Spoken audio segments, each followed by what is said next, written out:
الحمد للہ وکفى والصلاة والسلام علی عباده الذین اصطفى خصوصاً علی افضلهم وخاتم النبیین محمد الامین وعلی آلہ وصحبہ اجمعین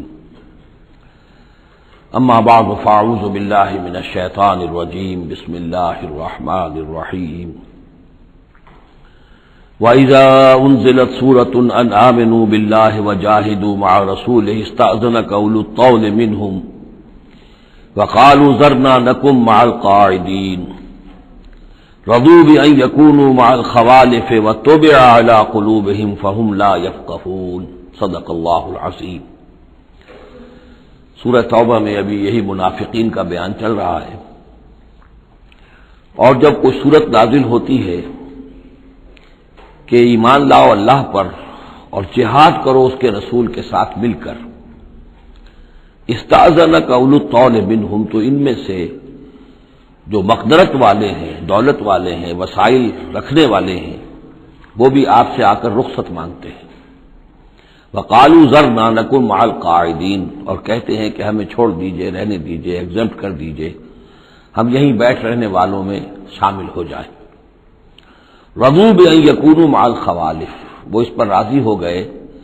کہ پیچھے رہنے والی عورتوں میں شامل کر دیے جائیں، یعنی جنگ کرنا مردوں کا کام ہے، اور خواتین کو چونکہ پیچھے بچے اور خواتین ظاہر بات ہے کہ گھروں میں رہ جانے والے تھے، تو انہوں نے اپنے لیے یہ مقام پسند کیا، یہ ایک طرح کا ان پر طنز ہے۔ رضوا بأن یکونوا مع الخوالف وطبع علی قلوبہم فہم لا یفقہون، تو ان کے دلوں پر مہر کر دی گئی اور اب وہ سمجھ نہیں سکتے۔ لیکن الرسول والذین آمنوا معہ، اس کے برعکس اللہ کے رسول صلی اللہ علیہ وسلم اور جو لوگ ان کے ساتھ ایمان لائے، جاہدوا باموالہم وانفسہم، انہوں نے جہاد کیا اللہ کی راہ میں، اپنے اموال سے بھی، اپنی جانوں سے بھی۔ واولئک لہم الخیرات، یہ وہ لوگ ہیں جن کے لیے بھلائیاں ہیں، خوبیاں ہیں، نیکیاں ہیں، اچھا اجر ہے۔ وَأُولَٰئِكَ هُمُ الْمُفْلِحُونَ، اور یقیناً یہی لوگ ہیں فلاح پانے والے، آخری منزل مراد کو پا لینے والے۔ فلاح کے لفظ پر انشاءاللہ تفصیلی گفتگو جو ہے وہ سورہ مومنون کے شروع میں ہوگی۔ یہ ایک بڑی اہم اصطلاح ہے قرآن کی، میں نے اب تک اس کا ترجمہ بس اسی طریقے سے اسی لفظ کے ساتھ کیا ہے۔ اعد اللہ لہم جنات تجری من تحتہا الانہار خالدین فیہا، اللہ تعالیٰ نے ان کے لیے ان باغات کو تیار کیا ہے جن کے دامن میں یا جن کے نیچے ندیاں بہتی ہوں گی، جن میں وہ ہمیشہ ہمیش رہیں گے۔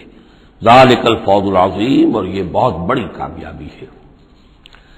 وجاء المعذرون من الاعراب لیؤذن لهم،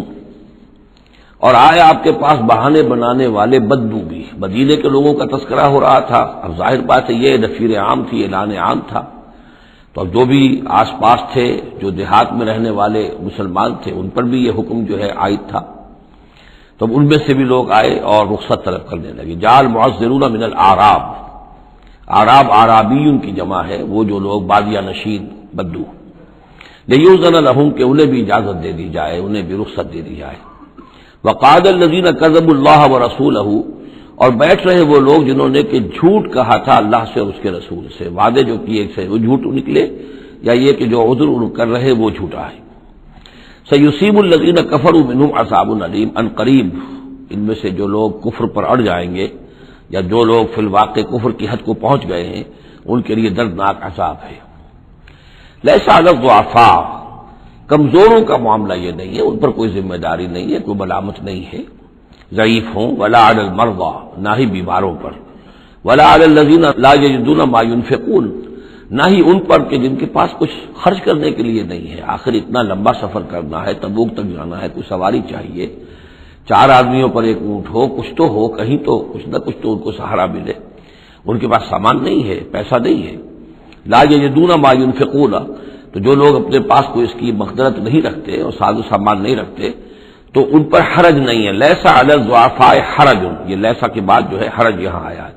ان پر کوئی گناہ نہیں ہے، کوئی الزام نہیں ہے، کوئی ملامت نہیں ہے۔ اذا نصحوا للہ ورسولہ، جبکہ اللہ اور اس کے رسول کے ساتھ مخلص ہوں، دل میں اخلاص ہے، لیکن یہ کہ مجبوری فی الواقع ہے، کوئی ضعیف ہے، بہت بوڑھا ہے، کوئی بیمار ہے، کوئی بالکل یعنی بغیر کسی وسائل کے ہے، ما علی المحسنین من سبیل، ایسے جو محسن لوگ ہیں، جو جن کا دین جو ہے وہ یعنی درجہ احسان کو پہنچا ہوا ہو، ان کے لیے کوئی ملامت نہیں، ان کے اوپر کوئی گرفت نہیں۔ واللہ غفور الرحیم، اور اللہ غفور الرحیم ہے۔ ولا علی الذین اذا ما اتوک لتحملهم، اور نہ ہی ان پر کوئی الزام ہے یا ان پر کوئی گناہ ہے کہ جو آئے آپ کے پاس، جب آئے کہ آپ ان کے لیے سواری کا انتظام کر دیں، لتحملهم، قلتا، تو اے نبی آپ نے فرمایا، لا اجد ما احملکم علیہ، نہیں میرے پاس بھی کوئی سواری کا بندوبست نہیں ہے، میں نہیں پاتا کوئی چیز جس پر کہ آپ کو سوار کر سکوں۔ تولوا، تو مجبوراً وہ لوٹ گئے، واعینہم تفیض من الدمع، اور ان کے آنکھوں سے آنسو جاری تھے، حزناً، اس حزن کی وجہ سے، اس رنج اور غم کی وجہ سے، اللہ یجدوا ما ينفقون، کہ ان کے پاس نہیں ہے جسے وہ خود خرچ کر سکیں اور اپنے لیے کسی سواری کا بندوبست کر سکیں۔ ایک طرف یہ جذبہ ہے، چاہتے ہیں، جانا چاہتے ہیں، لیکن مجبوری ہے، اس مجبوری کی بنا پر بھی اگر وہ رک رہے ہیں تو ان کو صدمہ ہے، افسوس ہے، رو رہے ہیں۔ دوسری طرف وہ ہیں جو اولو طول ہیں، ان کے پاس سب کچھ موجود ہے، وسائل و ذرائع ہیں، لیکن جانے کو تیار نہیں۔ انما السبیل علی الذین یستأذنونک وهم اغنیاء،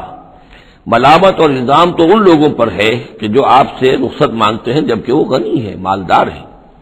رضوا بأن یکونوا مع الخوالق، وہ راضی ہو گئے اس پر کہ وہ پیچھے رہنے والی خواتین ہی کے ساتھ ہو جائیں۔ وطبع اللہ علی قلوبہم، اللہ نے ان کے دلوں پر مہر کر دی، فہم لا یعلمون، اور اب وہ صحیح علم سے بے بہرہ ہو چکے ہیں۔ یعتذرون الیکم اذا رجعتم الیہم، اب یعتذرون چونکہ یہ فعل مضارع ہے تو یہ بھی ہو سکتا ہے کہ کر رہے ہیں ترجمہ ہو کہ وہ اب بہانے بنا رہے ہیں یا عذر پیش کر رہے ہیں، اور یہ بھی کہ کریں گے۔ تو اس اعتبار سے یہ آیات یہ بھی ممکن ہے کہ اثناء سفر میں، واپسی کا جو سفر ہے تبوک سے، اس میں نازل ہوئی ہوں، اور یہاں پھر ہم مستقبل کے حوالے سے اس کا ترجمہ کریں گے، اور یہ بھی ہو سکتا ہے کہ مدینے واپس تشریف لانے کے بعد یہ آیات نازل ہوئی ہوں، تو اب حال میں اس کا ترجمہ ہوگا۔ بہانے بنائیں گے وہ لوگ کہ جن کی طرف کہ تم جاؤ گے لوٹ کر، یا بہانے بنا رہے ہیں تمہارے پاس آ کر وہ لوگ کہ جن کے پاس تم آ گئے ہو لوٹ کر، یہ دونوں ترجمے ممکن ہیں۔ قل لا تعتذروا، کہہ دیجئے یا کہہ دیجئے گا کہ اب بہانے مت بناؤ، کوئی عذر مت تراشو، کوئی لیم ایکسکیوزز پیش نہ کرو، لن نؤمن لکم، اب ہم تمہاری بات نہیں مانیں گے۔ قد نبأنا اللہ من اخبارکم، اللہ تعالیٰ نے ہمیں تمہاری خبروں سے پورے طور پر مطلع کر دیا ہے۔ پہلے تو معاملہ یہ تھا تبوک پر جانے سے قبل حضور کا معاملہ کہ وہ اپنی شرافت اور اپنی مروت کے اندر جس نے آ کر جو بات کہی تسلیم کر لی۔ اب چونکہ اس دوران میں یہ ساری آیات اتر چکی ہیں اور اللہ تعالیٰ نے جو کچھ ان کے اندر تھا چھپا ہوا وہ بھی کھول کر بیان کر دیا ہے، تو کہہ دیا گیا کہ اب آپ ڈنکے کی چوٹ کہہ دیجئے، لن نؤمن لکم، اب ہم تمہاری بات نہیں مانیں گے۔ قد نبأنا اللہ من اخبارکم، اللہ تعالیٰ نے تمہاری اخبار پر، تمہاری خبروں پر، تمہاری کیفیات پر ہمیں مطلع کر دیا ہے۔ وَسَيَرَى اللَّهُ عَمَلَكُمْ وَرَسُولُهُ، اب القریب مستقبل میں اللہ تعالیٰ تمہارے عمل کو دیکھے گا اور اس کا رسول بھی دیکھیں گے صلی اللہ علیہ وسلم، یعنی آئندہ اب تمہارا کیا ایٹیچیوڈ رہتا ہے۔ ثُمَّ تُرَدُّونَ إِلَىٰ عَالِمِ الْغَيْبِ وَالشَّهَادَةِ، پھر تمہیں لوٹا دیا جائے گا اس ہستی کی طرف جو کھلے اور چھپے کی جاننے والی ہے۔ فَيُنَبِّئُكُم بِمَا كُنتُمْ تَعْمَلُونَ، تو پھر وہ تمہیں جتلا دے گا جو کچھ کہ تم کرتے رہے تھے۔ سَيَحْلِفُونَ بِاللَّهِ لَكُمْ إِذَا انقلبتم، یہ یقیناً قسمیں کھا کھا کر، حلف اٹھا کر اللہ کا کہیں گے جبکہ تم ان کی طرف لوٹ جاؤ گے یا آ گئے ہو، الیہم لتعرضوا عنہم، تاکہ آپ اعراض کریں، تاکہ مسلمانوں ان کو چھوڑ دیں، ان سے کوئی باس پوچھ نہ کریں، انہیں کوئی صدا نہ دیں، اعراض کریں۔ فاعرضوا عنہم، ٹھیک ہے ان سے اعراض کرو، ان سے آپ توجہ جو ہے پھیر لیجئے۔ انہم رجس، یقیناً یہ لوگ ناپاک ہیں، ومأواہم جہنم، اور ان کا ٹھکانہ آگ ہے، جزاء بما کانوا یکسبون، بدلہ اس کا جو یہ کمائی انہوں نے کی ہے۔ یحلفون لکم لترضوا عنہم، یہ جو قسمیں کھا رہے ہیں مسلمانوں تمہارے پاس آ کر، اس لیے تاکہ تمہیں راضی کر دیں، تم ان سے راضی ہو جاؤ۔ اس لیے کہ ظاہر بات ہے کہ ایک معاشرہ تھا، مدینے میں رہتے تھے، ان کے بھائی بند تھے، ان کے دوست تھے، احباب تھے، اوس اور خزرج کے اندر رشتہ داریاں تھیں، تو اب بالکل آؤٹ کاسٹ ہو جانا معاشرے میں، تو ظاہر بات ہے کہ وہ پھر کوشش کرتے تھے کہ سارے مسلمان ہم سے بدظن نہ ہو جائیں، سب لوگ جو ہیں بدگمان ہو جائیں، تو ہم تو آؤٹ کاسٹ ہو جائیں گے، گویا کہ معاشرے میں اچھوت ہو جائیں گے۔ تو وہ آ کے لوگوں سے ملاقاتیں کر کر کے پھر ان کو بتاتے تھے کہ نہیں، ہمارا تو یہ عذر تھا، یہ مجبوری تھی، ہماری نیتوں پر شک نہ کرو۔ یحلفون لکم لترضوا عنہم، اے مسلمانوں یہ تمہارے سامنے قسمیں کھا کھا کر اپنے خلوص کا جو اطمینان تمہیں کرانا چاہ رہے ہیں وہ اس لیے کہ تم ان سے راضی ہو جاؤ۔ فَإِن تَرْضَوْا عَنْهُمْ فَإِنَّ اللَّهَ لَا يَرْضَىٰ عَنِ الْقَوْمِ الْفَاسِقِينَ، تو اگر تم ان سے راضی ہو بھی گئے تو اللہ تعالیٰ ان نافرمانوں سے راضی ہونے والا نہیں ہے۔ الاعراب اشد کفرا ونفاقا، بدو لوگ جو ہیں دیہاتی بادیہ نشین وہ کفر اور نفاق میں اور بھی زیادہ سخت ہیں۔ وَأَجْدَرُ أَن لَّا يَعْلَمُوا حُدُودَ مَا أَنزَلَ اللَّهُ عَلَىٰ رَسُولِهِ، اور زیادہ لائق ہیں اس کے کہ نا واقف ہوں اس چیز کی حدود سے اور اس چیز کی تفاصیل سے کہ جو اللہ تعالیٰ نے اپنے رسول پر نازل فرمائی۔ یعنی مدینے والے تو پھر بھی حضور کی صحبت سے فیضیاب ہوتے ہیں، مختلف مواقع پر انہیں تعلیم کا سلسلہ حاصل ہے، جمعے کے خطبے ہوتے ہیں، حضور کا نصیحت کا معاملہ چلتا رہتا ہے۔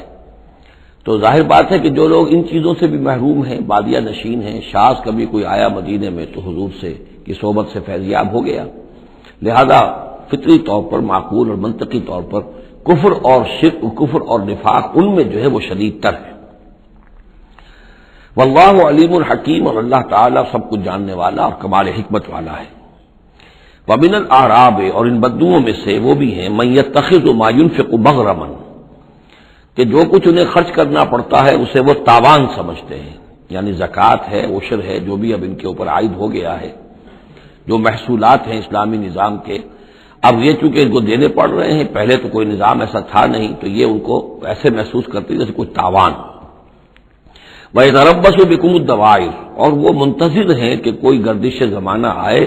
اور یہ جو حکومت قائم ہوئی ہے مدینے میں، جس کی وجہ سے ہمیں یہ سب کچھ کرنا پڑ رہا ہے، کوئی اس کے اندر تبدیلی پیدا ہو جائے، وہ حکومت ختم ہو جائے۔ علیہم دائرۃ السوء، اصل میں بری گردش خود ان کے اوپر مسلط ہے،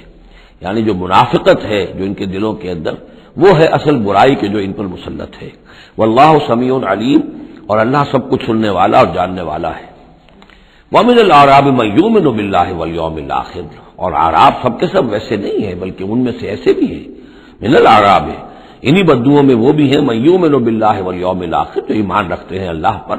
یوم آخر پر، ویتخذ ما ينفق، اور جو چیز بھی وہ خرچ کرتے ہیں اللہ کی راہ میں اس کو سمجھتے ہیں قربات عند اللہ، کہ اللہ تعالیٰ کے قرب کا ذریعہ ہوگا، تقرب اللہ کا ذریعہ بن جائے گا، ہمارا یہ صدقہ، ہمارا یہ خیرات، ہمارا یہ دین کے لیے انفاق جو ہے یہ اللہ تعالیٰ سے ہمیں قرب عطا کرے گا۔ وصلوات الرسول، اور رسول صلی اللہ علیہ وسلم کی طرف سے عنایتیں ہوں گی اور ان کی دعائیں ہمارے شامل حال ہو جائیں گی۔ گویا کہ صاحب ایمان بھی تھے ان بدوؤں میں، سب کے سب منافق ہی نہیں تھے۔ الا انہا قربۃ لہم، آگاہ ہو جاؤ، ہاں ان کا یہ انفاق اللہ کی راہ میں خرچ کرنا یقیناً ان کے لیے باعث تقرب ہے اللہ کے لیے، اللہ کے نزدیک۔ سیدخلہم اللہ فی رحمتہ، ان قریب اللہ تعالیٰ انہیں اپنی رحمت میں داخل کرے گا۔ ان اللہ غفور الرحیم، یقیناً اللہ تعالیٰ معاف فرمانے والا، رحم فرمانے والا ہے۔ اب جو مضمون آ رہا ہے 13ویں رکوع میں، اس میں کیٹیگرائز کیا جا رہا ہے کہ اہل ایمان جو تھے اس وقت،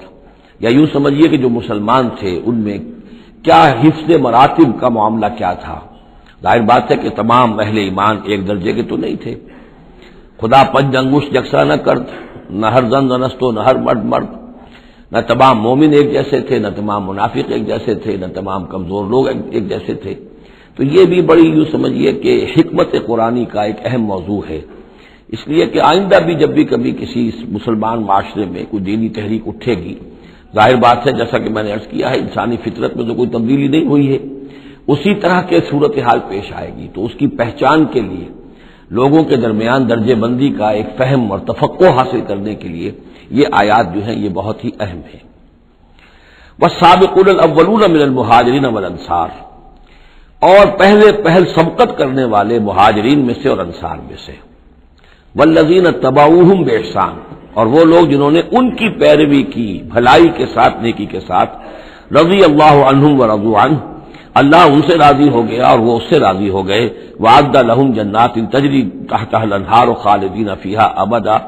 ان کے نیچے ندیاں بہتی ہوں گی، اللہ نے وہ باغات تیار کر دیے ہیں ان کے لیے جن کے نیچے ندیاں بہتی ہوں گی، اس میں وہ ہمیشہ ہمیشہ رہیں گے۔ ذالک الفوز العظیم، یہی ہے بہت بڑی کامیابی۔ اب یہ ٹاپ کی ہیں، 2 درجے ہیں، 2 مراتب ہیں۔ جیسے ایک مرتبہ ہم دیکھ چکے سورہ نساء میں انبیاء، صدیقین، شہداء، صالحین، یہ گویا کہ ایک خاص اعتبار سے، اب اس کی تفاصیل میں جانے کا یہ موقع نہیں ہے، یہ مختلف اعتبارات سے درجہ بندی ہوتی ہے۔ ایک یہ درجہ بندی ہمارے سامنے آ رہی ہے کہ ٹاپ کے دو جو ہیں ان کے لیے الفاظ آئے السابقون الاولون اور والذین اتبعوہم بإحسان، یہ وہ لوگ ہیں نیک سرشت اور جن کی فطرتیں سلیمہ اور جن کی عقل سلیم تھی، لیکن ان میں بھی دو درجے تھے۔ ایک درجہ وہ تھا کہ جن میں اتنی ہمت بھی ہوتی ہے کہ جیسے ہی حق سامنے آئے فوراً قبول کر لے اور بالکل دائیں بائیں نہ دیکھیں کہ اس سے پھر کیا لازم آئے گا، کیا چھوڑنا پڑے گا، کیا کرنا پڑے گا، بلکہ یہ کہ بس ان کے لیے حق جو ہے وہ اتنی بڑی قیمتی شے ہے کہ اس کے مل جانے کے بعد ہر چہ بعد آباد اب جو ہونا ہے وہ ہو جائے۔ وہ تاخیر نہیں کرتے، دیر نہیں کرتے، ان میں ہمت ہوتی ہے۔ وہ یہ نہیں دیکھتے کہ اس پگڈنڈی پہ چلنے والے تو کوئی ہے ہی نہیں، بلکہ یہ کہ اگر پہلے ہی میں کیسے چھلانگ لگا دوں، کیسے میں چل پڑوں، کوئی مجھے آگے چلتا ہوا نظر ہی نہیں آ رہا ہے، بلکہ ان کے اندر وہ ہمت ہوتی ہے۔ یہ ایک مزاج اللہ تعالیٰ نے لوگوں کے بنائے ہیں، جیسا کہ حضور نے فرمایا الناس کالمعادن، جیسے معدنیات ہیں۔ اب سونے کی اور جو ہے اس کو صاف کریں گے تو سونا بنے گا، چاندی کی اور کو کتنا ہی صاف کر لیں سونا تو نہیں بنے گا، وہ چاندی بنے گی۔ تانبے کی اور ہے، کتنا ہی آپ اس پر محنت کر لیں وہ آپ اچھے سے اچھا تانبا اس میں سے نکال لیجئے، لیکن یہ کہ ظاہر بات ہے کہ وہ سونا تو نہیں بنے گا۔ اسی طرح الناس کالمعادن، لوگوں کا معاملہ بھی یہ ہے کہ ان کی بھی اللہ تعالیٰ کی طرف سے جو ان کی طبائع بنائی گئی ہیں جس طرح کی، ان کے اندر فرق و تفاوت ہے۔ تو کچھ لوگ وہ ہیں السابقون الاولون، فوراً حق کو قبول کرنا، بے خطر کود پڑنا، بے خطر کود پڑا آتش نمرود میں عشق، عقل ہے محو تماشائے لبے بام ابھی۔ کچھ دوسرے لوگ ہوتے ہیں سلیم الفطرت بھی ہیں اور ان کو بھی بات سمجھ میں آ گئی ہے، لیکن ہمت میں تھوڑے سے کم ہوتے ہیں۔ پہلے ذرا کچھ لوگ آگے چل کے معلوم ہو جائے کہ ایک دو آدمی آگے بھی جا رہے ہیں تو آج راستہ ہوگا، یہ آخر جو چل رہے ہیں یہ لوگ، اگر انہوں نے ہمت کر لی ہے تو چلو ہم بھی ہمت کریں۔ تو والذین اتبعوہم بإحسان، جو ان کے پیچھے چلے، ان کا اتباع کیا، لیکن کیا نیک نیتی سے، اس میں کوئی خلل نہیں، کوئی فساد نہیں، وہ بات باقی ساری ٹھیک ہے، بس تھوڑی سی اس کو کہنا چاہیے کہ جس کو ہمت کہا جائے، وہ ہمت کے اندر جو ہے ہمت مرداں، وہ اس کے اندر کوئی کمی ہے، لیکن ان دونوں کو بریکٹ کر لیا ہے۔ والسابقون الاولون من المہاجرین والانصار، اچھا یہ بھی نوٹ کر لیجئے کہ انصار تو ایمان لائے 10-11 سال کے بعد۔ اب ظاہر بات ہے کہ متبعین بإحسان جو مہاجرین کے ہیں وہ زمانی اعتبار سے انصار سے پہلے ایمان لائے ہیں، لیکن مزاج کا معاملہ ہوتا ہے۔ انصار میں سے بھی بعض وہ تھے فوری طور پر انہوں نے قبول کیا اور اسی طرح کیا، یکسو ہو گئے، ہر چہ بعد آباد کشتی دراب انداختے۔ تو یہ مزاج کی بات ہے، اس کا زمانے سے تعلق نہیں ہے، یہ مزاج کی بات ہے۔ کسی بھی وقت اور آئندہ بھی ہمیشہ ایسا رہے گا، کچھ لوگ ایسے ہوں گے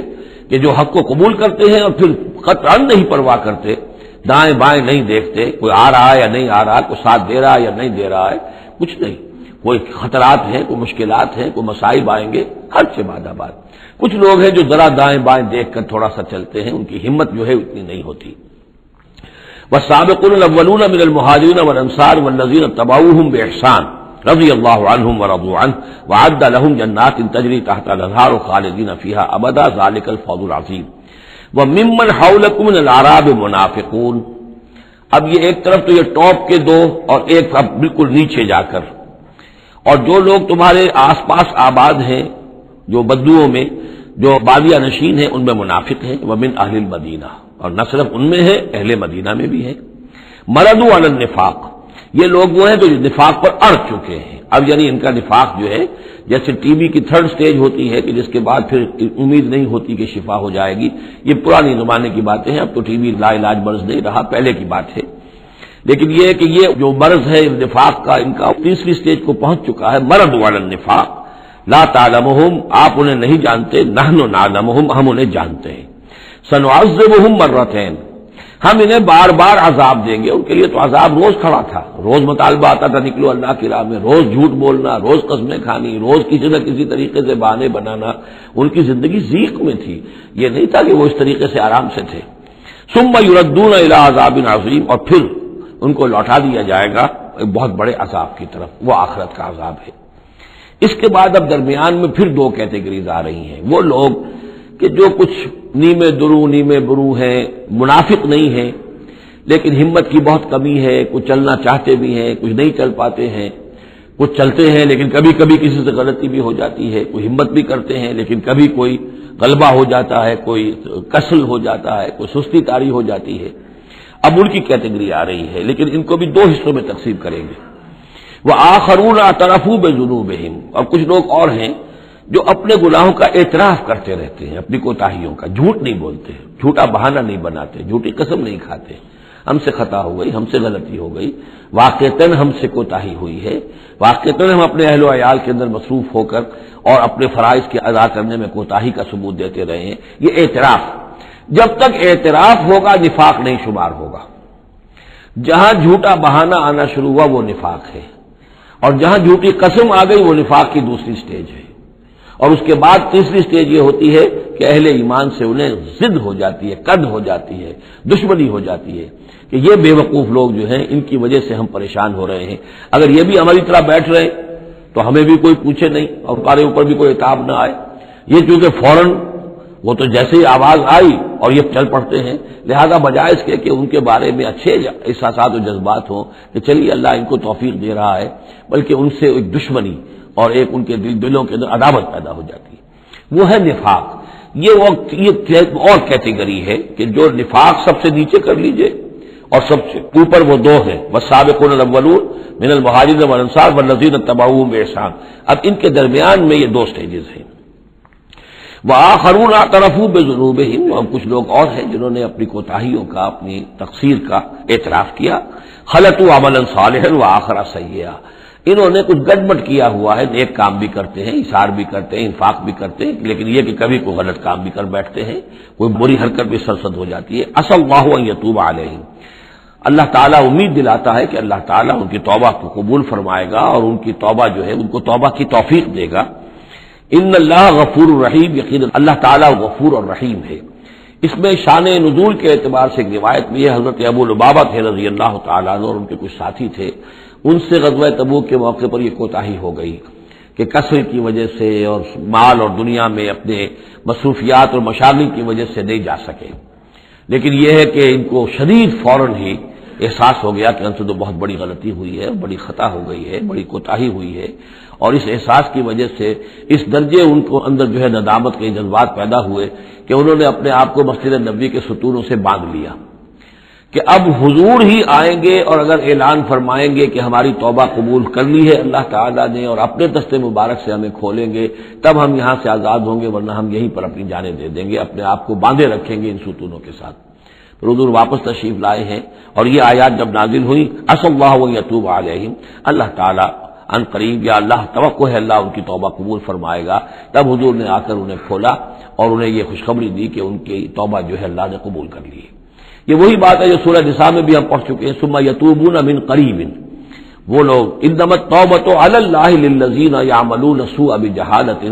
ثم یتوبون من قریب، فوری طور پر جو ہے انسان کے اندر وہ ایمانی جذبات جو ہیں دوبارہ عود کر آئیں اور وہ فوراً توبہ کرے، تو ایسی توبہ کا قبول کرنا جو ہے اللہ تعالیٰ نے گویا کہ اپنے ذمے واجب ٹھہرایا ہوا ہے۔ البتہ یہ کہ پھر ان کے بارے میں خاص طور پر یہ حکم ہوا، خذ من اموالہم صدقۃ، روایت میں تو یہ آتا ہے کہ وہ خود بھی لے کر آئے تھے مال کہ یہ اللہ تعالیٰ نے جو ہماری توبہ قبول کی ہے تو ہم یہ اس کے شکرانے کے طور پر اللہ کی راہ میں یہ مال پیش کرتے ہیں اپنا، لیکن یہ کہ یہ قاعدہ کلیہ بھی ہے کہ خذ من اموالہم صدقۃ، جہاں تک منافقین کا معاملہ تھا روک دیا گیا، ان کے اب آپ صدقات قبول نہ کیجیے، اب ان کے نفقات اللہ کے ہاں قبول نہیں ہوں گے، لیکن یہ چونکہ ضعفاء ہیں، یہ کمزور ہیں، یہ منافق نہیں ہے مخلص، کمزور مخلص ہے، لہذا ان کے لیے کہ ان کے اموال میں سے صدقہ آپ قبول فرما لیجیے، خذ من اموالہم صدقۃ تطہرہم وتزکیہم بہا، اس طرح ان کے مال سے صدقہ قبول کرنے کا نتیجہ نکلے گا کہ آپ ان کو پاک کریں گے اور تزکیہ کریں گے ان کا اس صدقے کے ذریعے سے۔ وصلی علیہم، ان کے لیے دعائیں کیجیے، ان صلاتک سکن لہم، یقینا نبی آپ کی دعا جو ہے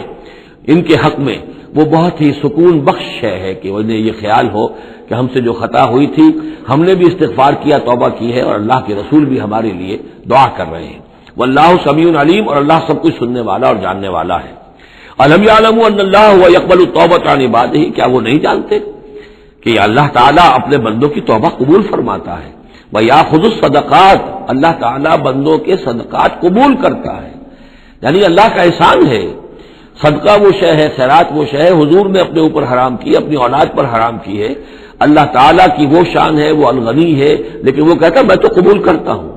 میرے دین کے لیے تم خرچ کرتے ہو، میرے لیے میری رضا جوئی کے لیے خرچ کرتے ہو، تو میں تو تمہارے صدقات کو قبول کرتا ہوں. فرمایا کہ الم یعلموا ان اللہ هو يقبل التوبۃ عن عباده ويأخذ الصدقات، وہ صدقات قبول فرما لیتا ہے. وان اللہ هو التواب الرحیم، اور وہ تو بہت ہی توبہ کا قبول فرمانے والا اور بہت رحم فرمانے والا ہے. وقل اعملوا، لیکن ساتھ ہی آپ ان کو، وہی جو کمزور لوگ تھے، کہہ دیجئے، یہ بھی کہہ دیجئے اعملوا، اب دیکھو عمل کرو، اب محنت کرو، اثر نو کمر کسو، پہلے سے بڑھ کر افسر فروشی اور جانفشانی ہونی چاہیے. فَسَيَرَى اللَّهُ عَمَلَكُمْ وَرَسُولُهُ، تو آئندہ اللہ بھی اور اس کے رسول بھی تمہارے عمل کو دیکھیں گے، تمہارا رویہ کیا رہتا ہے، تم نے کتنی اصلاح کی ہے، دوبارہ تو نہیں پھر تمہارا قدم پھسل رہا ہے. والمؤمنون، اور اہل ایمان بھی دیکھیں گے. وَسَتُرَدُّونَ إِلَىٰ عَالِمِ الْغَيْبِ وَالشَّهَادَةِ، اور پھر وہ وقت آ جائے گا جب تمہیں لوٹا دیا جائے گا اس کی طرف کہ جو کھلے اور چھپے سب چیز کا جاننے والا ہے. فَيُنَبِّئُكُم بِمَا كُنتُمْ تَعْمَلُونَ، اور پھر وہ تمہیں بتا دے گا جو کچھ کہ تم کرتے رہے تھے، تمہارے سارے اعمال سامنے آئیں گے. فَمَن يَعْمَلْ مِثْقَالَ ذَرَّةٍ خَيْرًا يَرَهُ وَمَن يَعْمَلْ مِثْقَالَ ذَرَّةٍ شَرًّا يَرَهُ. اس کے بعد تو دودھ کا دودھ پانی کا پانی ہو ہی جانا ہے. وَآخَرُونَ مُرْجَوْنَ لِأَمْرِ اللَّهِ، اب یہ اس ضعفاء میں سے ایک سیکنڈ کیٹیگری ہے. یہ سیکنڈ کیٹیگری وہ ہے کہ جو اس میں 3 اصحاب ہیں، اور ان میں خاص طور پر کعب ابن مالک رضی اللہ تعالیٰ عنہ انصاری صحابی، ان کی طویل ترین حدیث جو ہے بخاری شریف میں آئی ہے، جنہوں نے سارا یہ واقعہ درج کیا ہے. مولانا مودودی نے تفہیم القرآن میں بھی وہ پوری نقل کی ہوئی ہے، تو اس لیے حدیث کی کتاب کا ملنا شاید آپ کے لیے مشکل ہو، لیکن یہ کہ تفہیم القرآن عام طور پر مل جاتی ہے، تو وہاں وہ واقعتاً سبق آموز ہے بہت، کہ وہ پورا معاشرہ کیا تھا، کیا تعلقات تھے حضور کے اور صحابہ کے. اب حضور سزا دے رہے تھے تو کس طور سے دے رہے تھے، جن کو سزا دی جا رہی تھی ان کے احساسات کیا تھے، معاشرے میں جو لوگ تھے جن کو سزا دی گئی تھی ان کے جو رشتہ دار تھے، یہاں تک کہ ان کی بیویاں، ان کا کیا طرز عمل تھا. تو یہ ایک جو اسلامی معاشرہ ہونا چاہیے صحیح معنی میں، اور جماعتی زندگی، دینی جماعتی زندگی جس پر ہونی چاہیے، اس کی بہترین تصویر ہے کہ جو اس طویل حدیث میں آئی ہے. یہ 3 حضرات ایسے تھے کہ جن کے ساتھ معاملہ وہی ہوا کہ یہ بھی کوئی ڈھیل دیتے رہے، اچھا چلیں گے، کل چلے جائیں گے. حضرت کعب ابن مالک فرماتے ہیں کہ میں ان دنوں بہت ہی صحت مند بھی تھا، میرے پاس مال بھی بہت تھا، میرے پاس جو اونٹنی تھی وہ بھی بہت تگڑی تھی،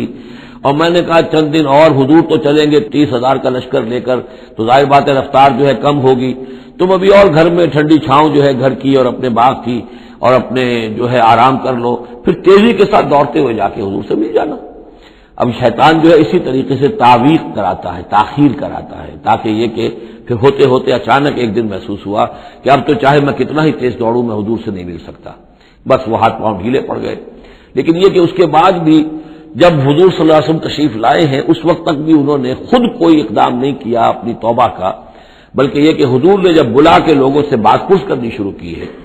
تو جو منافق آتے تھے وہ قسمیں کھا جاتے تھے، حضور کسی کی بات مان لیتے تھے، جو بھی تھی بات. جب ان کی باری آئی تو حضور مسکرائے. حضور کو معلوم تھا کہ یہ ظاہر بات ہے کہ کعب ابن مالک جو ہے منافقین میں سے نہیں ہے. فرمائیے آپ کا مسئلہ کیا ہوا تھا؟ انہوں نے صاف کہہ دیا کہ حضور یہ لوگ جو جھوٹی قسمیں کھا کھا کر بچ گئے ہیں آپ کے ہاں سے، مجھے بھی اللہ نے زبان دی ہے، میں بھی بہت سے جھوٹی باتیں بھی کہہ سکتا ہوں، لیکن صحیح بات یہ کہ کوئی عذر نہیں ہے میرے پاس. میں جتنا ان دنوں صحت مند تھا اتنا کبھی صحت مند نہیں تھا، جتنا ان دنوں غنی تھا اتنا کبھی غنی نہیں تھا، میرے پاس کوئی عذر نہیں ہے سوائے اس کے کہ شیطان مجھے ورغلاتا رہا. تو حضور نے پھر ان کو، اور ان کے ساتھ 2 اور ساتھی تھے، ایسے 3 کا معاملہ یہ تھا، تو انہیں ایک سزا دی گئی، اور سزا مقاطعے کی تھی، سوشل بائیکاٹ، کوئی ان سے بات نہ کرے. وہ ان کے اوپر 50 دن جو گزرے ہیں، گھر میں ان کی بیوی ان سے بات کرنے کو تیار نہیں ہے. پوچھا گیا کہ میں بیوی یہاں پر میں رکھوں یا نہ رکھوں، بیوی نے آ کر کہا بوڑھے آدمی ہیں، کوئی ان کی خدمت کرنے والا نہیں ہے کہ رہ سکتی ہو. لیکن شاید انہوں نے بعد میں اپنی بیوی کو بھی بھیج دیا تھا، اس لیے کہ کسی کے پاس جاتے تھے کہ اللہ کے بندے تمہیں تو معلوم ہے کہ میں منافق نہیں ہوں، میں مسلم ہوں، اور تم مجھ سے بات نہیں کرتے ہو. تو وہ جواب دیتے تھے مسلمان اللہ و رسولہ عالم، اللہ اور اس کے رسول کو زیادہ بہتر معلوم ہے، اور منہ موڑ کر چلے جاتے تھے. تو یہ وہاں کا معاشرہ جو ہے اس کے اندر جو نظم تھا، ضبط تھا کہ ہمارے نبی نے چونکہ انہیں سزا دی ہے لہذا ان سے کوئی کلام نہیں کرے گا. اسی میں وہ واقعہ بھی پیش آیا، کیونکہ 50 دن کا لمبا معاملہ تھا کہ ملک غسان کا جو ہے ان کے پاس ایک آ گیا تیلچی، اور اس کا خط اس نے دیا، اور اس میں لکھا ہوا تھا کہ ہمیں معلوم ہے تمہارے ساتھی تم پر بڑا ظلم کر رہے ہیں، تمہارے صاحب جو ہے یعنی حضور صلی اللہ علیہ وسلم، تم تو بڑے شریف آدمی ہو اور تم بڑے اپنی قوم کے جو ہے وہ بہت سربراہ لوگوں میں سے ہو، تم ایسے تو نہیں ہو کہ تم اس طرح ذلیل کیا جائے، تم ہمارے پاس آؤ، ہم تمہیں اپنے یعنی اونچے درجے دیں گے اپنے دربار میں۔ تو انہوں نے کہا یہ اور مصیبت آئی اور وہ خط لے کر پھاڑا اور تندور کے اندر پھینک دیا، ورنہ یہ کہ اگر ذرا سی بھی کوئی کمزوری ہوتی تو یہ کہ اس شیطان نے اس کمزوری کو ایکسپلائٹ کرنے کا بھی اتنا بڑا جو ہے داؤ کھیلا تھا۔ بہرحال ان کا ذکر ہے یہ۔ وآخرون مرجون لامر اللہ، اور کچھ اور ہیں کہ جن کے معاملے کو مؤخر کر دیا گیا ہے اللہ کے حکم سے، اما یعذبہم، اللہ چاہے گا تو انہیں عذاب دے گا، واما یتوب علیہم، اور چاہے گا تو ان کو بھی توبہ کی توفیق دے گا یا ان کی توبہ قبول فرما لے گا، واللہ علیم حکیم، اور اللہ علیم اور حکیم ہے۔ ان کا ذکر جو ہے پھر بعد میں آئے گا، کچھ عرصے کے بعد گویا کہ وہ آیات نازل ہوئی کہ جن میں ان کی توبہ بھی بعد میں قبول ہو گئی، لیکن 50 دن کا بڑا سخت سوشل بائیکاٹ۔ والذین اتخذوا مسجدا ضرارا وکفرا وتفریقا بین المؤمنین وارصادا لمن حارب اللہ ورسولہ من قبل، اور وہ لوگ کہ جنہوں نے ایک مسجد بنائی ہے ضرار کے طور پر، زدم زدہ، ضرر سے ضرار باب مفعلہ ہے، وکفرا اور کفر کے لیے، وتفریقا بین المؤمنین اور اہل ایمان میں تفریق پیدا کرنے کے لیے، وارصادا لمن حارب اللہ ورسولہ، اور ان لوگوں کو گھات فراہم کرنے کے لیے، جائے پناہ دینے کے لیے کہ جو اللہ اور اس کے رسول سے جنگ کر رہے ہوں، من قبل، جو کہ اس سے پہلے سے اللہ اور اس کے رسول سے جنگ کر رہے تھے۔ یہ مسجد ضرار بنائی تھی منافقین نے مدینے کے اندر، اور مسجد قباء کے قریب کے علاقے ہی میں تھی یہ، اور یہ اصل میں اس کے پیچھے ایک شخص تھا ابو عامر راہب، خزرج کا یہ شخص تھا، اور یہ شخص بھی ویسے بڑا عالم شخص تھا، اور یہ عیسائی ہو گیا تھا اور راہب ہو گیا تھا، جیسے کہ ورقہ ابن نوفل تھے، وہ قرشی تھے، لیکن وہ بھی ان کی طبیعت سلیم تھی، عقل سلیم اور فطرت سلیمہ کی روشنی میں انہوں نے بھی اس وقت پھر بت پرستی چھوڑ کر اور عیسائیت اختیار کر لی تھی۔ کان یکتب التوراۃ بالعبرانیہ، اور اتنے بڑے عالم تھے کہ تورات عبرانی زبان میں لکھا کرتے تھے۔ تو اس حوالے سے اسی طرح کی ایک پیرلل شخصیت یہ ہے، ابو عامر خزرج کے تھے یہ، لیکن یہ شخص جو ہے راہب بنا، لیکن اس کو معاملہ برعکس ہوا۔ ورقہ ابن نوفل نے تو حضور کی تصدیق کی، جب حضرت خدیجہ رضی اللہ تعالی عنہا لے کر گئی ہیں حضور کو، ان کا کہ یہ وہی ناموس ہے جو موسیٰ اور عیسیٰ پر آیا تھا، اور اللہ کرے کہ میں اس وقت تک زندہ رہوں جب کہ آپ کی قوم آپ کو یہاں سے نکال دے گی۔ تو حضور حیران ہوئے، اب مخرجیہم، کیا یہ لوگ مجھے یہاں سے نکال دیں گے؟ تو ان کا کہ ہاں یہ معاملہ ایسا ہی ہے جس کے ساتھ بھی ہوا ہے، پھر اس کی قوم نے اس کے ساتھ دشمنی کی ہے۔ تو برعکس رویہ یہ تھا اس کا، ابو عامر خزرجی کا، کہ یہ جو ہے حضور کا شدید ترین دشمن ہو گیا۔ بدر کی شکست جب ہو گئی کفار کو، تو پھر یہ مکے ہی میں جا کر آباد ہو گیا، اور وہاں یہ سازش کرتا رہا، اور یہ فوج جو ابو سفیان لے کر آئے احد میں، اس کے پیچھے بھی اس کی سازش کار فرما تھی، اور احد میں ساتھ آیا مشرکین کے، اور وہاں آ کر اس نے مسلمانوں کے جب لشکر آمنے سامنے ہوئے تھے دامن احد میں، تو اس نے باہر نکل کر تقریر کی تھی انصار مدینہ پر، جو بھی اثرات اس کے تھے، قدیم کے نیک آدمی تھا، عالم آدمی تھا، زاہد آدمی تھا، راہب تھا، تو اس حوالے سے اس نے چاہا تھا کہ انصار کو برگشتہ کرے محمد رسول اللہ صلی اللہ علیہ وسلم سے کہ وہ علیحدہ ہو جائیں، لیکن اس کی کوئی چال چلی نہیں تھی، کامیاب نہیں ہو پائی تھی۔ پھر یہ کہ اس کے بعد جب حنین کی بھی جنگ ہو چکی، اور پھر تھک ہار کر جب اسے معلوم ہوا جزیرہ نمائے عرب میں تو میرے لیے کوئی جگہ نہیں ہے، تو پھر وہ شام چلا گیا تھا۔ شام میں مقیم رہ کر اس کا سلسلہ جنبانی جاری تھا مدینے کے منافقین کے ساتھ، اور وہاں سے اس نے انہیں حکم دیا کہ ایک مسجد بناؤ، ہو ذرا مدینے سے باہر، تاکہ جو بھی ہمارے سازشی عناصر ہیں وہ وہاں جمع ہو سکیں۔ یہ آپ کہیں گے مسجد ہے، یہ تو ہم مسجد میں نماز پڑھنے کے لیے جمع ہوتے ہیں، اور چونکہ مدینے سے ذرا باہر ہوگی لہذا اس کی خبریں بھی عام طور پر لوگوں کو نہیں ملیں گی، باہر سے کوئی پیغام مجھے بھیجنا ہوگا میں وہاں پہنچا دوں گا، تو نام اس کا مسجد رکھا گیا، اصل میں وہ فتنے کا ایک مرکز تھا جو تعبیر کیا گیا۔ تو والذین اتخذوا مسجدا ضرارا وکفرا وتفریقا بین المؤمنین وارصادا لمن حارب اللہ ورسولہ، یہ تھے مقاصد اس مسجد کی تعمیر کے، مسجد نما عمارت جو انہوں نے بنائی تھی، کہ وہ اصل میں مسلمانوں کو نقصان پہنچانے کے لیے، کفر کی تقویت کے لیے، اہل ایمان میں تفریق پیدا کرنے کے لیے، اور جو بھی اللہ اور اس کے رسول کے دشمن ہیں ان کو ایک جائے پناہ اور ان کے لیے ایک گھات کی جگہ کہ وہ وہاں جا کر آ کر بیٹھے، کہ مسافر ہیں، مسجد کے اندر ٹھہرے ہوئے ہیں، ان کے اوپر کوئی جو ہے کوئی تعارض ان سے نہ کرے۔ وَلَيَحْلِفُنَّ إِنْ أَرَدْنَا الا الحسنى، اور ان قریب وہ قسمیں کھا کھا کر کہیں گے کہ نہیں نہیں حضور،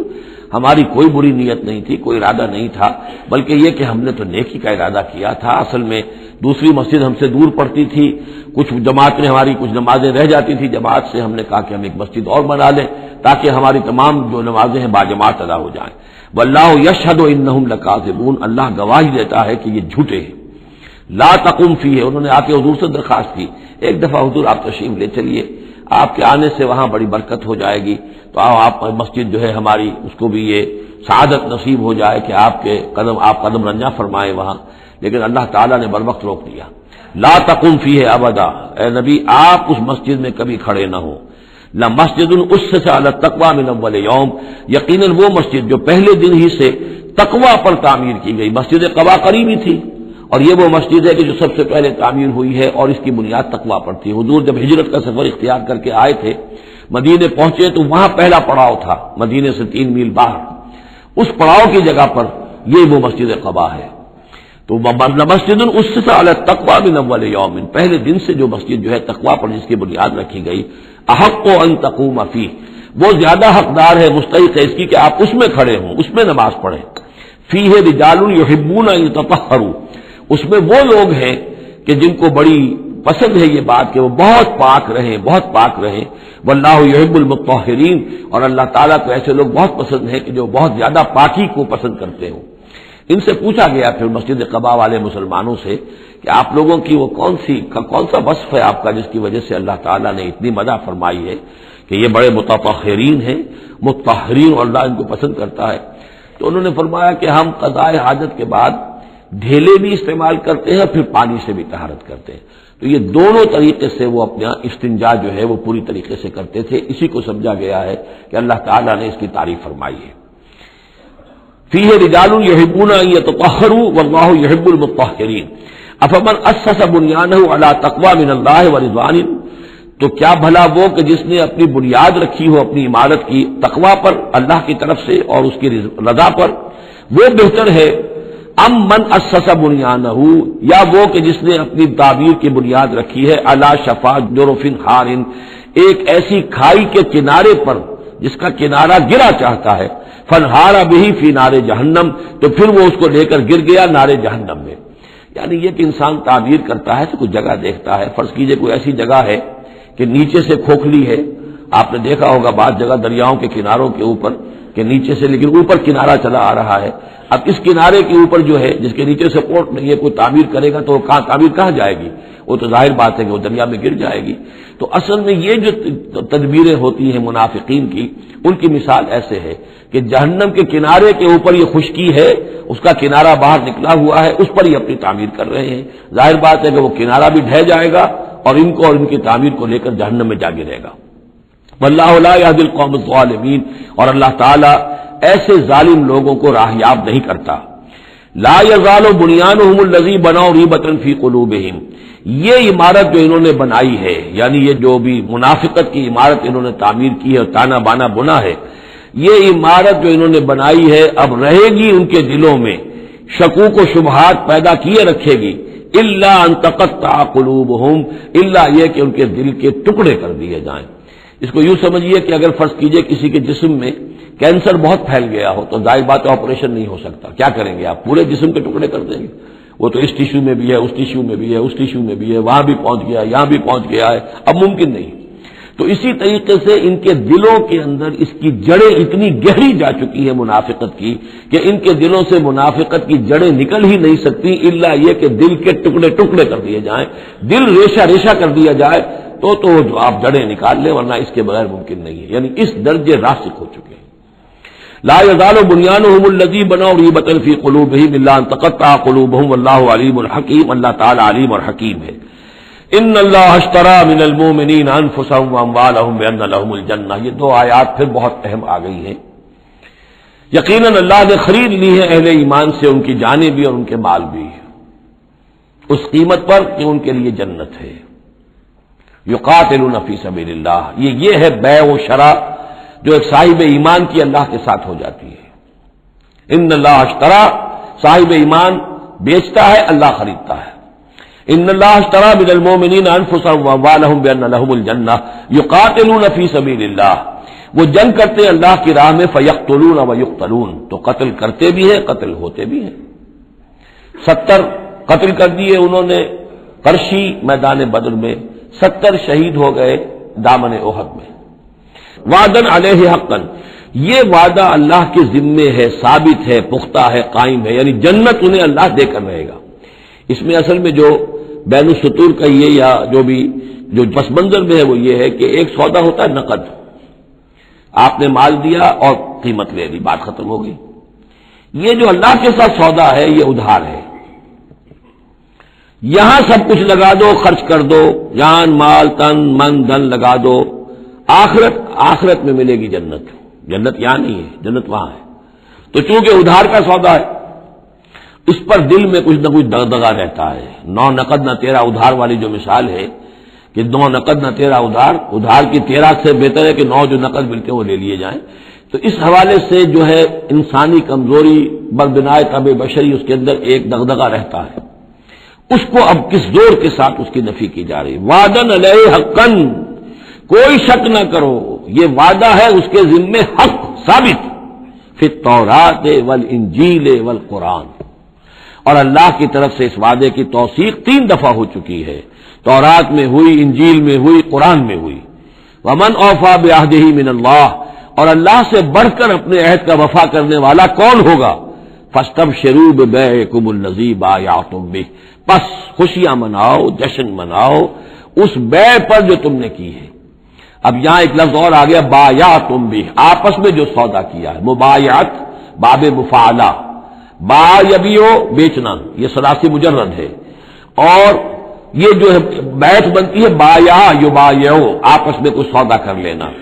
تو فاستبشروا ببیعکم الذی بایعتم بہ، بس خوشیاں مناؤ اس بیع پر جس کا سودا تم نے اپنے اللہ سے کیا ہے۔ یہیں سے لفظ بیعت نکلا ہے۔ بیعت کیا ہے؟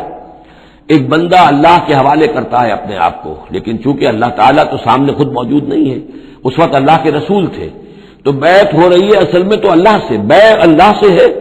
اور بیعت رسول اللہ سے ہو رہی ہے صلی اللہ علیہ وسلم۔ دست مبارک اللہ کا نہیں ہے بلکہ اللہ کے رسول کا ہے۔ البتہ ایک جگہ ہم جا کر دیکھ لیں گے کہ فرمایا گیا کہ ایک تیسرا ہاتھ اور بھی ہے، انویزیبل ہاتھ، غیر مرئی ہاتھ اللہ کا بھی ہے، ید اللہ فوق ایدیہم، اللہ کا ہاتھ ان کے ہاتھوں کے اوپر ہے۔ تو یہ بیع ہے، یہ سودا ہے، یہ ایمان کا لازمی تقاضا ہے۔ ان اللہ اشتری من المؤمنین انفسهم واموالهم بان لهم الجنہ یقاتلون فی سبیل اللہ فیقتلون ویقتلون وعدا علیہ حقا فی التوراۃ والانجیل والقرآن ومن اوفی بعہدہ من اللہ فاستبشروا ببیعکم الذی بایعتم بہ وذلک هو الفوز العظیم۔ اور یہی ہے بہت بڑی کامیابی۔ اللہ تعالی ہم میں سے ہر ایک کو یہ توفیق دے کہ اللہ کے ساتھ یہ بیع و شرا ہم کریں، اللہ کے ساتھ سودا کریں اور اللہ تعالیٰ کے ہاتھ اپنی جانیں اور مال بیچ دیں۔ اب اس کا جو ظہور ہوگا انسانی شخصیت میں وہ کیا ہے؟ یہ آیت بھی بڑی ہی گمبھیر اور بڑی جامع آیت ہے، بہت جامع آیت ہے۔ اس میں 9 الفاظ آئے ہیں، التائبون العابدون الحامدون السائحون الراکعون الساجدون الآمرون بالمعروف والناہون عن المنکر والحافظون لحدود اللہ وبشر المؤمنین۔ توبہ کرنے والے، اللہ کی پرستش اور بندگی کرنے والے، اللہ کی حمد اور تعریف کرنے والے، دنیاوی آسائشوں سے لا تعلق رہنے والے، سائحون پچھلے زمانے میں ہوتا تھا بنباس لینے والے، چلے جانے والے، شہروں کو چھوڑ کر چلے جاتے تھے لوگ جنگلوں کے اندر، لیکن ہمارے ہاں اسلام میں اب سیاحت نہیں رہی ہے، رہبانیت ختم کر دی گئی ہے۔ البتہ روزے داروں پر اطلاق ہوتا ہے، مہاجرین پر، مجاہدین پر جو اللہ کی راہ میں نکلے ہوتے ہیں وہ بھی گویا کہ ان کے مشابہ ہو جاتے۔ لا رہبانیت فی الاسلام الا الصوم، لا رہبانیت فی الاسلام الا الجہاد فی سبیل اللہ۔ الراکعون رکوع کرنے والے، الساجدون سجدہ کرنے والے، اور پھر 3 الفاظ وہ ہیں کہ جو ایک عملی جد و جہد، باقی سارے اوصاف تو اپنے ہیں، ذاتی ہیں، لیکن اس سے جو متعدی ہونا ہے، معاشرے کے ساتھ انہیں جو معاملہ کرنا ہے، جو بھی اب اس دعوت و تحریک کے لیے جو عمل کرنا ہے، الآمرون بالمعروف نیکی کا حکم دینے والے، والناہون عن المنکر بدی سے روکنے والے، اور سب سے زیادہ جامع لفظ آیا حافظون لحدود اللہ، اللہ کے حدود کی حفاظت کرنے والے۔ گویا کہ خدائی فوجدار بن کر کھڑے ہو جانے والے کہ یہ اللہ کے حدود ہیں، ہم پامال نہیں کرنے دیں گے، ہم انہیں توڑنے نہیں دیں گے۔ یہ ہے وہ در حقیقت جو منہج انقلاب نبوی کے ضمن میں اس دور میں جو ایک اجتہاد کی ایک ضرورت ہے کہ جو بھی آخری مرحلہ ہوگا جبکہ وہ سارے مراحل طے ہو چکے ہوں تو اس میں نہیں منکر بالید کہ ہم حدود اللہ کو اب نہیں ٹوٹنے دیں گے اور ہم پوری طاقت کے ساتھ حفاظت کریں گے اللہ کی حدود کی، اور جو بھی منکرات ہیں ان کو روکیں گے۔ وبشر المؤمنین، اور اے نبی ان اہل ایمان کو آپ بشارت دے دیجئے، اللہم ربنا اجعلنا منہم۔ ما کان للنبی والذین آمنوا یستغفروا للمشرکین ولو کانوا اولی قربی، اور یہ نبی کے لیے اور نہ ہی اہل ایمان کے لیے یہ روا ہے کہ وہ استغفار کریں، بخشش چاہیں مشرکین کے لیے،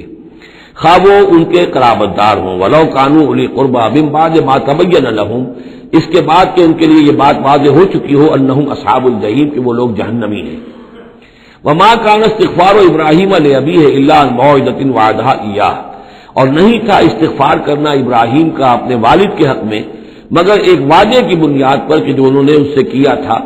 جب گھر سے نکالا ہے باپ نے، یہ ہم سورہ مریم میں پڑھیں گے، تو اس وقت وعدہ کر کے نکلے تھے ساستغفر لک ربی انہ کان بی حفیہ، وہ وعدہ نبھاتے رہے، اور وہ نبھاتے اس لیے رہے کہ امید تھی کہ جب تک وہ زندہ تھا باپ کہ شاید اللہ تعالیٰ اس کو ہدایت دے دے اور یہ ایمان پر آ جائے، لیکن جب اس کی موت واقع ہو گئی تو انہوں نے استغفار بند کر دیا، اس لیے کہ اب ثابت ہو گیا کہ وہ در حقیقت کفر کے اوپر اڑا رہا اور موت جب واقع ہو گئی تو اب تو توبہ کا دروازہ بند ہو چکا۔ فلما تبین لہ انہ عدو للہ، اور جب ان پر یہ بات روشن ہو گئی، واضح ہو گئی کہ وہ تو اللہ کا دشمن ہے، تبرأ منہ،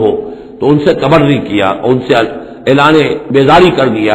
ان ابراہیم لأواہ حلیم، یقیناً ابراہیم تو بہت درد دل تھے اور بہت ہی حلیم الطبع تھے۔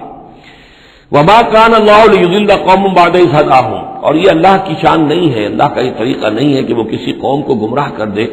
اس کے بعد کہ انہیں ہدایت دی ہو، حتی یبین لہم ما یتقون، جب تک کہ واضح نہ کر دے جس چیز سے بچنا چاہیے۔ یعنی جب تک یہ آیت قرآن میں نہیں اتری تھی، اگر کسی مسلمان نے اپنے کسی مشرک باپ یا ماں کے لیے دعا کی ہے تو اللہ نے اس کے لیے معافی کا اعلان کر دیا کہ چونکہ اس بات سے ابھی تک تمہیں آگاہ نہیں کیا گیا تھا کہ اہل ایمان کے لیے رواج نہیں ہے کہ مشرکین کے لیے استغفار کریں، تو جب تک یہ حکم نہیں آ گیا تھا جو بھی اگر کسی نے کیا ہے تو اللہ تعالیٰ اس پر کوئی بات پوچھ نہیں کرے گا۔ ما کان اللہ لیضل قوما بعد اذ ھداھم حتی یبین لہم ما یتقون، جب تک کہ واضح نہ کر دیا جائے کہ ان چیزوں سے آپ کو بچنا ہے۔ ان اللہ بکل شیء علیم، یقیناً اللہ تعالیٰ ہر شے کا جاننے والا ہے۔ ان اللہ لہ ملک السماوات والارض، یقیناً اللہ ہی کے لیے ہے آسمانوں اور زمین کی بادشاہی، یحیی و یمیت، وہی زندہ رکھتا ہے، وہی موت وارد کرتا ہے۔ ما لکم من دون اللہ من ولی ولا نصیر، اور تمہارے لیے کوئی نہیں ہے، کوئی نہ حمایتی اور نہ کوئی مددگار اللہ کے سوا۔ لقد تاب اللہ علی النبی والمہاجرین والانصار، اللہ تعالیٰ مہربان ہوا، شفقت فرمائی اللہ تعالیٰ نے اپنے نبی پر بھی صلی اللہ علیہ وسلم، والمہاجرین اور مہاجرین پر، والانصار اور ان انصار پر، الذین اتبعوہ فی ساعۃ العسرۃ، جنہوں نے ان کا ساتھ دیا، ان کی پیروی کی، ان کا اتباع کیا بڑی مشکل وقت میں۔ یہ اسرہ جو ہے اس کو کہا جاتا ہے تبوک کو جیش الاسرہ، بہت ہی تنگی تھی، راشن کی بہت کمی تھی، بھوک کا معاملہ، قحط کا معاملہ، بہت سخت آزمائش تھی جو اللہ تعالیٰ نے اس وقت مسلمانوں کی ہے، لیکن جن لوگوں نے ساتھ دیا، ثابت قدم رہے، ان کے لیے اب یہ کہ اللہ تعالیٰ کی طرف سے اعلان عام ہو رہا ہے۔ لقد تاب اللہ علی النبی والمہاجرین والانصار الذین اتبعوہ فی ساعۃ العسرۃ من بعد ما کاد یزیغ قلوب فریق منہم، اس کے بعد کہ ان میں سے ایک گروہ کے دل میں کچھ کجی آنے بھی لگی تھی، پر بناء طبع بشری کہیں نہ کہیں کچھ نہ کچھ کمزوری، جیسے کہ غزوہ احد میں بھی بنو حارثہ اور بنو سلمہ کے بارے میں عارضی طور پر تھوڑی سی کمزوری آ گئی تھی۔ ثم تاب علیہم، پھر اللہ تعالیٰ نے ان پر توجہ فرمائی، عنایت فرمائی، انہ بہم رؤوف الرحیم، یقیناً وہ ان کے حق میں بہت مہربان ہے، رحم فرمانے والا۔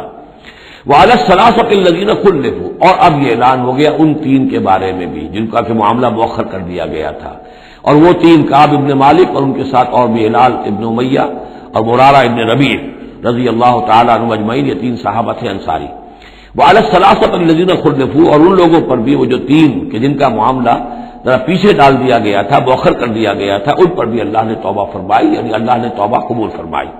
حتی اذا ضاقت علیہم الارض بما رحبت، یہاں تک کہ جب زمین ان پر اپنی تمام کشادگی کے باوجود تنگ پڑ گئی، وضاقت علیہم انفسہم، اور ان پر اپنی جانیں جو ہے بھاری ہو گئیں، وظنوا ان لا ملجا من اللہ الا الیہ، اور انہیں یقین ہو گیا کہ اللہ تعالیٰ سے بچ کر جا کر کوئی اور پناہ گاہ ہے ہی نہیں سوائے اس کے کہ اسی کی جناب میں آ کر پناہ لی جائے۔ لا ملجا من اللہ الا الیہ، جیسے یہ کہ کوئی بچے کو اگر ماں مارتی ہے تو بچہ پھر لپٹتا ہے ماں کی طرف، لپٹتا ہے ماں سے، جائے کہاں؟ ظاہر بات ہے کہ مار رہی ہے ماں، لیکن وہ پھر لپٹ رہا ہے ماں کے ساتھ۔ اسی طرح لا ملجا من اللہ الا الیہ، اللہ تعالیٰ کی طرف سے اگر کوئی سختی بھی آئے، سزا بھی آئے، تو آخر بھاگے جائیں کہاں؟ اللہ ہی کی جناب میں پھر پناہ لینی ہے۔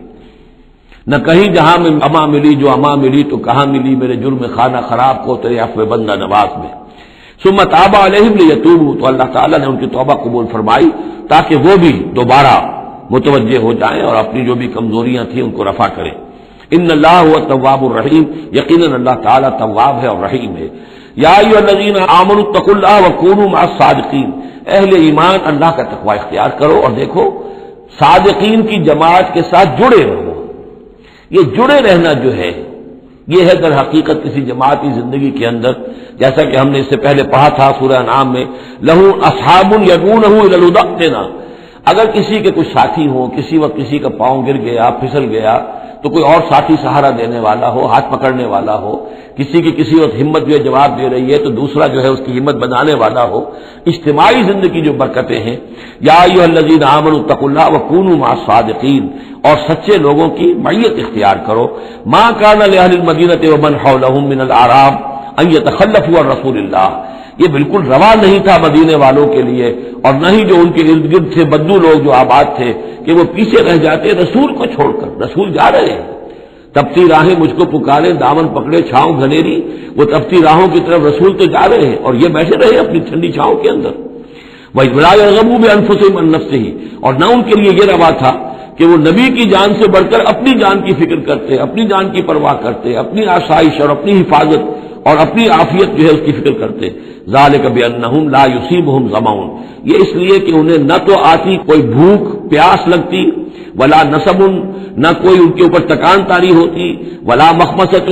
نہ کبھی انہیں فاقے کی تکلیف دوبارہ کرنا پڑتی فی سبیل اللہ، اللہ کے راہ میں، ولا یطعون موطئا، اور نہ ہی وہ قدم رکھتے کسی جگہ پر یغیظ الکفار، جس سے کہ کفار کے دلوں میں آگ لگے، ولا ینالون من عدو نیلا، اور نہ وہ لیتے اپنے دشمن سے کچھ بھی، کوئی بازی حاصل کرتے، کچھ پاتے، کچھ اس سے فتح حاصل کرتے، الا کتب لهم به عمل صالح، مگر یہ کہ ہر اس فعل کے ساتھ ساتھ ان کے اعمال میں عمل صالح نیکیوں کا اندراج ہوتا رہتا۔ چاہے کبھی بھوک لگتی، کبھی پیاس لگتی، کبھی کوئی اور تکلیف ہوتی، کہیں چلنا پڑتا، اس کی مشقت ہو جاتی، تکان ہو جاتی، کہیں دشمن سے کوئی غدر پہنچا کر اہل ایمان کو لیے کوئی نفع حاصل کر لیا جاتا، جو بھی ہوتا یہ سب کا سب ان کے نامہ اعمال میں نیکیوں کی صورت میں درج ہوتا چلا جاتا۔ ان اللہ لا یضیع اجر المحسنین، یقیناً اللہ تعالیٰ محسنوں کے اجر کو ضائع نہیں کرتا۔ ولا ينفقون نفقۃ صغیرۃ ولا کبیرۃ، اور نہ ہی وہ خرچ کرتے کوئی نفقہ، کوئی انفاق چھوٹا ہو یا بڑا، ولا یقطعون وادیا، اور نہ طے کرتے کوئی وادی الا کتب لهم، مگر یہ کہ وہ لکھ لی جاتی، ان کے سارے نامہ اعمال کے اندر یہ سارے اعمال درج ہو جاتے۔ لیجزیہم اللہ احسن ما كانوا يعملون، تاکہ اللہ تعالیٰ انہیں بدلہ دیتا بہت ہی عمدہ اس کا کہ جو وہ کرتے رہے ہیں۔ وما كان المؤمنون لينفروا كافة، اور اہل ایمان کے لیے یہ بات تو ممکن نہیں ہے کہ وہ سب کے سب نکل آئیں۔ اب یہ در حقیقت حل بتایا جا رہا ہے، کیونکہ یہ بات سامنے آ چکی ہے کہ جو لوگ بدو ہیں، بادیہ نشین ہیں، وہ کفر میں اور نفاق میں زیادہ سخت ہیں، ان کو حضور کی صحبت سے فائدہ نہیں پہنچ رہا، استفادہ نہیں کر پاتے۔ اب کیا کیا جائے، اس کا حل کیا ہو؟ یہ تو ممکن نہیں ہے کہ سارے بادیہ نشین آئیں اور مدینے میں آباد ہو جائیں۔ ما کان المؤمنون لینفروا کافۃ، سب کے سب اپنے اپنے علاقوں کو چھوڑیں اور آ جائیں مدینے میں، تو اب کیا شکل ہوگی؟ فلولا نفر من کل فرقۃ طائفۃ منهم طائفۃ، تو کیوں نہ نکلے ہر ایک جماعت میں سے ایک گروہ، ایک حصہ، لیتفقہوا فی الدین، وہ آئیں حضور کی خدمت میں رہیں، تفقہ فی الدین حاصل کریں، دین کا فہم، دین کی سمجھ حاصل کریں۔ وَلَيُنذِرُوا قَوْمَهُمْ إِذَا رَجَعُوا إِلَيْهِمْ، اور پھر جب جائیں اپنی قوم کی طرف واپس تو اپنی قوم کو بھی خبردار کریں، لَعَلَّهُمْ يَحْذَرُونَ، تاکہ وہ بھی بچیں۔ یعنی یہ ایک ہدایت کر دی گئی کہ اب تمام لوگ جو ہیں اس طریقے سے نظام بنایا جائے کہ لوگ آیا کریں گروہ در گروہ، اور یہاں مدینے میں حضور کے پاس قیام کریں، ان کی تربیت ہو، تعلیم ہو، ان کو سمجھایا جائے، سکھایا جائے، پڑھایا جائے، پھر وہ جائیں اور اپنے اپنے علاقوں میں جا کے لوگوں کے اندر اسی تعلیم کو عام کریں۔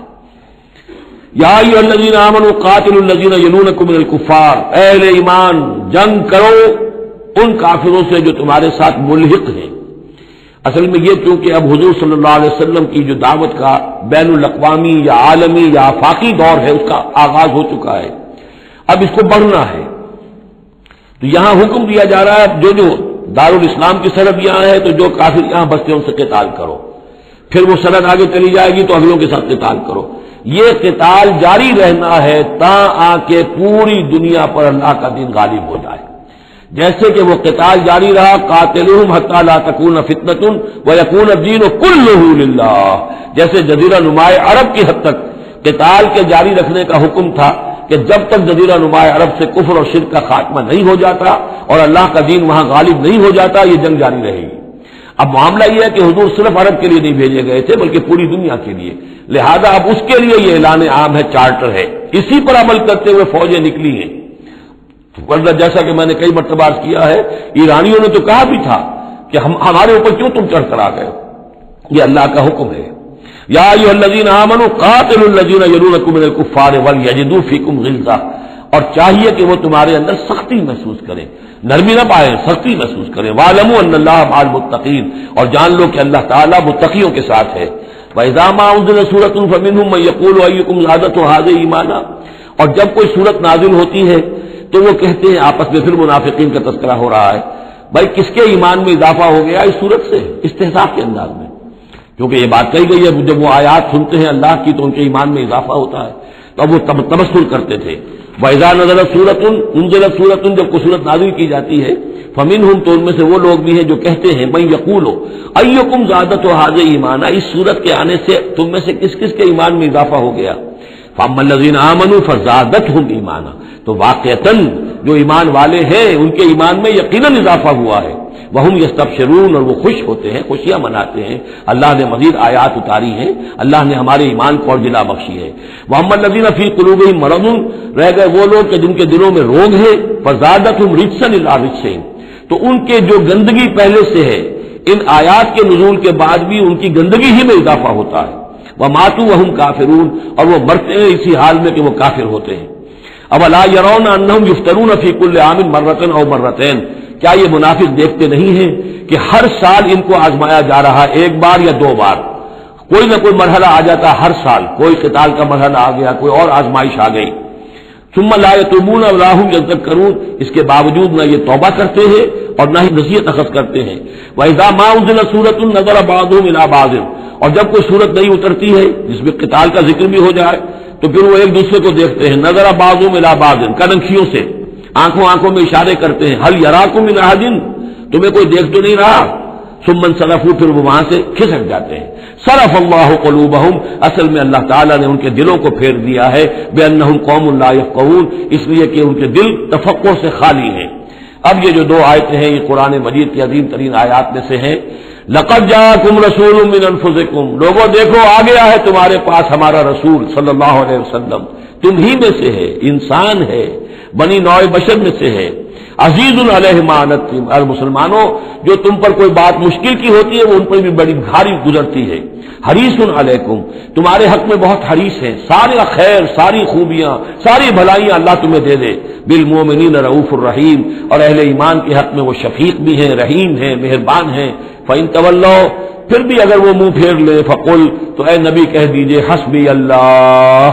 میرے لیے اللہ کافی ہے، لا الہ الا ہو، اس کے سوا کوئی معبود نہیں، علیہ توکل، تو میں نے اس پر توکل کیا ہے، وہو رب العرش العظیم، اور وہ بہت بڑے عرش کا رب ہے، وہ عرش جو اس کا ہمارے تصور کے اندر آ ہی نہیں سکتا، رب العرش العظیم، بڑے عرش والا مالک ہے۔ بارک اللہ لی ولکم فی القرآن العظیم ونفعنی وإیاکم بالآیات والذکر الحکیم۔